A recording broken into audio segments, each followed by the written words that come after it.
the European Union is also arguing against TikTok and pressuring them to disable the addictive features that come with the app. And these include the infinite scroll feature, where if you've ever been on TikTok, if you have it on your phone, you'll know that you can just continuously scroll and there will be a new video waiting for you. So that's what kind of keeps people on the app and using the app. And they also want TikTok to fix the recommendation engine so that they are not recommending older, not suitable for kids content to younger users. And the European Commission, they are accusing TikTok of purposefully designing the app to be addictive. And they cited the fact that you are the infinite scroll is essentially constantly rewarding users with this new content. And like I said, it fuels that urge to keep scrolling, and it shifts the brain into autopilot mode, to where if you've ever heard the term doom scrolling, where if you're like procrastinating and you don't want to do something, you just continue to put it off and just keep scrolling, and you feel like you can't get out of that and you can't break free from that.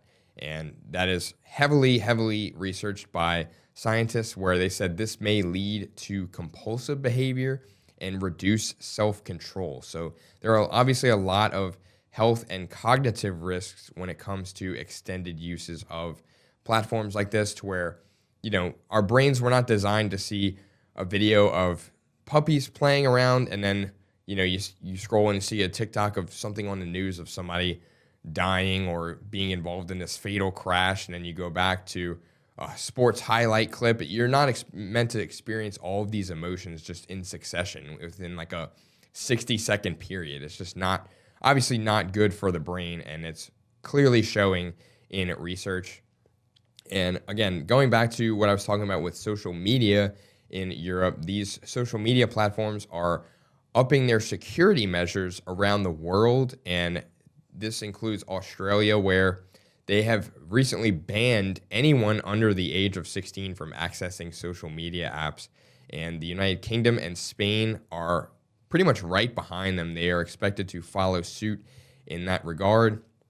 And just back in November of 2025, the European Parliament voted on a non-legislative report that sets the minimum age for social media apps to 16, and those who are 13 to 15 years old require parental approval before being on the apps. And these restrictions also include banning infinite scrolling on apps like TikTok, autoplay, and then it also aims to protect minors from commercial exploration. So limiting the amount of advertising that they see while browsing on these apps, which I think is a good thing in terms of limiting the ads. But again, you're restricting this access to teenagers under the guise of safety.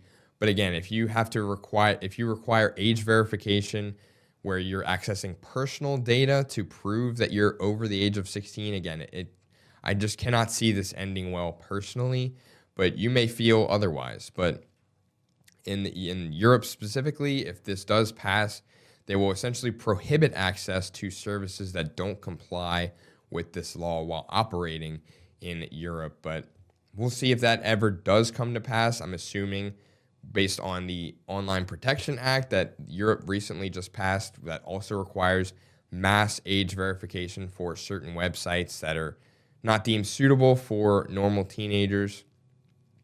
I would not be surprised if they continue to go in a direction like this, unfortunately.